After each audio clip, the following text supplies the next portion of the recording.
Bem-vindos ao Laboratório dos Sentidos. Eu sou a Fabi e no vídeo de hoje eu vou falar um pouquinho sobre racismo e veganismo, o que essas duas coisas têm a ver. A gente está vivendo um momento histórico muito louco, né? Por um lado, a gente tem um aumento da ideologia de extrema direita, aumentando no mundo inteiro, né? Inclusive aqui no Brasil. Mas por outro, a gente vê uma mobilização e uma força dos movimentos sociais que sempre foram marginalizados, também ganhando força nesse momento, né? E trazendo as suas pautas e conseguindo mobilizar mais pessoas ao ponto da gente acreditar que alguma mudança vai ser finalmente possível.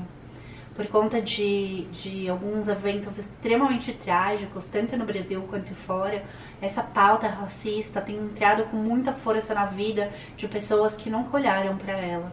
E esse é o momento que a gente pode usar e aproveitar para ampliar essa discussão, para contribuir ainda mais com a luta antirracista e com a luta contra todas as opressões e fazer a nossa parte para, de fato, transformar esse cenário.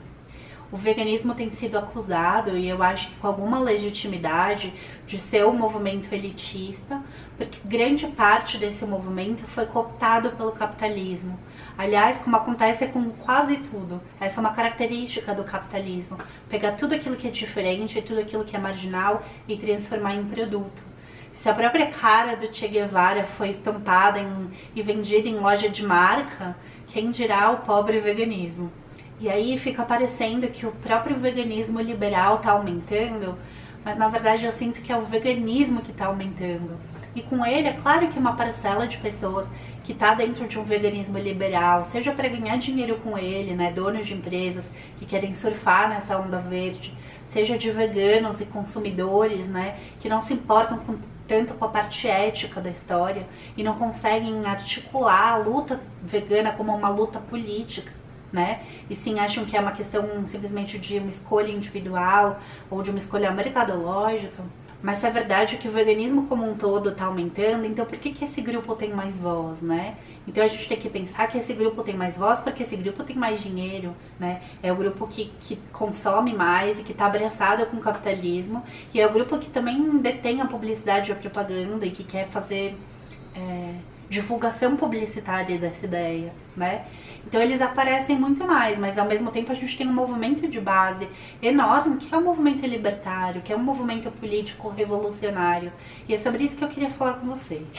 Então é muito comum, quando a gente chega aqui no veganismo, a gente começar a ouvir comparações, né, entre o especismo e outros tipos de opressão, como o racismo, como o machismo, por exemplo, né?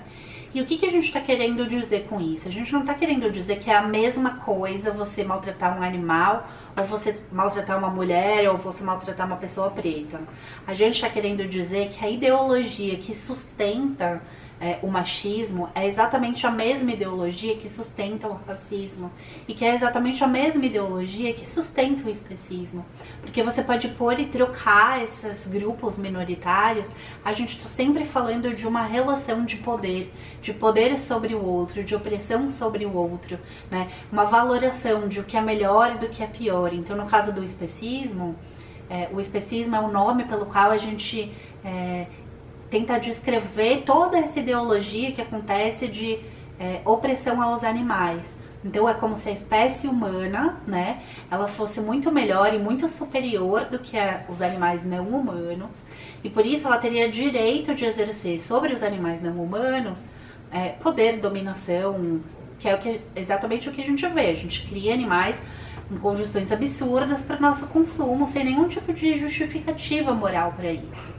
Talvez não aconteça exatamente da mesma maneira, mas é sempre a mesma lógica quando a gente fala da opressão que os homens fazem com as mulheres. E aqui a gente nunca vai estar falando sobre algo individual, então não se trata de a gente acusar pessoalmente ninguém, mas da gente tentar enxergar como essa ideologia opera de uma forma institucional e de uma forma coletiva, tá? E é claro que isso vai recair sobre cada um de nós como indivíduos dentro desse sistema. Então, eu como indivíduo posso fazer uma escolha por ser vegana, mas essa escolha sozinha não vai mudar a opressão a todos os animais. Então, para isso a gente parte do individual para o macro, né? A mesma coisa de se eu assumo um compromisso de participar da luta antirracista, eu vou mudar as minhas atitudes, o meu pensamento, as minhas relações próximas. Mas isso não vai acabar com o racismo. Para acabar com o racismo, a gente tem que pensar a nível institucional. E o que é que permite que essas coisas continuem existindo a nível institucional?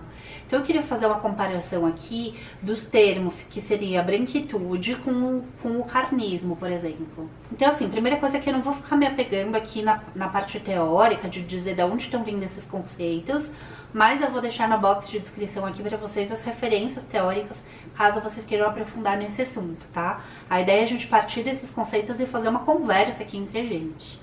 Então a gente fala que o carnismo, por exemplo, é a estrutura, a ideologia que permite com que comer animais seja considerado aceitável e normal, e tudo aquilo que é feito para que isso aconteça seja considerado habitual, normal, não seja problematizado. Então eu vou dar um exemplo para ficar claro. Vocês já viram quando um casal, por exemplo, de veganos costuma ter crianças, bebês, e aí diz que essas crianças são veganas também, e as pessoas costumam dizer, poxa, mas você está impondo a elas você está impondo para essas crianças a sua ideologia. O que isso quer dizer? Que eles não consideram que comer animais seja uma ideologia. Porque isso é tido como normal, isso é tido como habitual, tá? Isso é simplesmente uma convenção. Naturalmente, a gente não deveria comer animais ou não. Aliás, tem toda uma discussão sobre isso, mas o fato é que a maneira que a gente se alimenta não tem nada a ver com natural, com o que é natural, né? A gente compra os nossos alimentos diretamente do supermercado e a gente faz escolhas.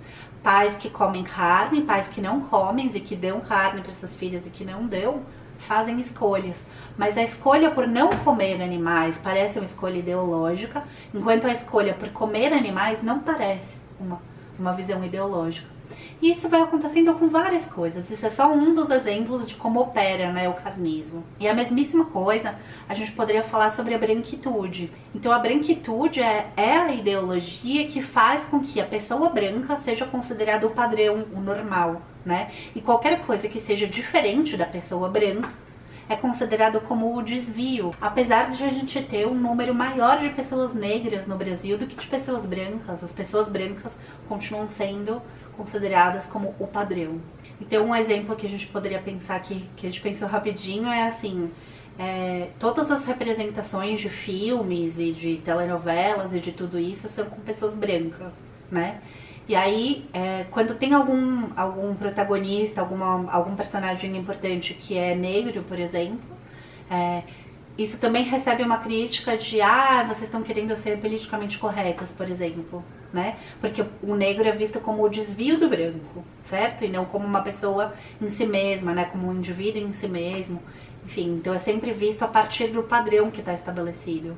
Então é assim que a ideologia opera, né, sobre uma forma de percepção que a gente tem da própria realidade. E que essa percepção está atuando na gente desde que a gente nasce. Não importa se você nasce branco ou se você nasce preto. Essa percepção da realidade está sempre atuando dentro da gente. E é isso que faz com que seja normalizado, por exemplo, o fato de que quando você está andando na rua e você olha para trás e tem um cara preto atrás de você, que você sinta mais medo do que se tem um cara branco. Ou se tem uma mulher atrás de você, que você sinta menos medo do que se tenha um homem branco. Então, é isso que faz com que essa percepção seja normal. E aqui a gente poderia dar muitos exemplos de como isso está na nossa linguagem, né? Por exemplo, da mesma forma que existe um uso dos animais para se falar de coisas ruins, e que está muito ligado com o machismo, por exemplo. Então, uma mulher é galinha, ou de vaca, ou de piranha, por exemplo, né? Então, existe toda uma linguagem que vai tentar caracterizar como uma coisa negativa, enquanto o homem vai ser chamado de touro, né? Por exemplo. Garanhão, exatamente. Então, toda essa linguagem, ela tá sustentando essa ideologia especista, né? Da mesma forma que a gente tem inúmeras expressões extremamente racistas que estão presentes na nossa linguagem. Então, deixa eu esclarecer um negócio aqui. Isso aí que você fez tá feito nas coxas. Nossa, eu tava me lembrando, eu tenho umas coisas muito mais explícitas, tipo, serviço de preto, ou preto de alma branca, que são mais explícitas, mas assim, tem coisas que a gente nem percebe também, né? E que estão construindo a nossa ideologia sobre o que é uma pessoa preta, né? E sobre o que é uma pessoa branca, né? Então isso tá presente como ideologia, assim.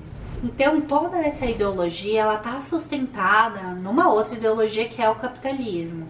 E a gente vê que, por exemplo, sempre que a gente está falando dessas relações de poder sobre o outro, quanto mais esse outro se distancia do homem branco, menos ele vale. Então, por exemplo, o João Pedro, que morreu dentro da sua casa, na favela no Rio de Janeiro, e era preto, ele vale menos do que se fosse o Enzo, que morreu na sua casa nos Jardins, no bairro Nobre, né? Imagina o que aconteceria se essa notícia fosse da morte de um menino branco dentro de suas casas. Então, quanto mais distante esse outro tá do homem branco, menos a vida dele vai valer, menos ele vale. Então, se esse outro é um homem preto, ele já vale menos. Se esse outro é uma mulher, ela vale menos. Se esse outro é uma mulher preta, ela vale ainda menos. E se esse outro é um animal, aí que ele é coisa mesmo. Aí é que ele não vale nada, ele tem valor de mercadoria pura e simplesmente, né? E aí, o que eu tô tentando dizer com isso tudo pra vocês? É uma mesma ideologia que opera esses vários níveis de opressão. É claro que a dor individual de cada pessoa e de cada grupo é totalmente diferente. Mas é a mesma ideologia que sustenta essa estrutura inteira.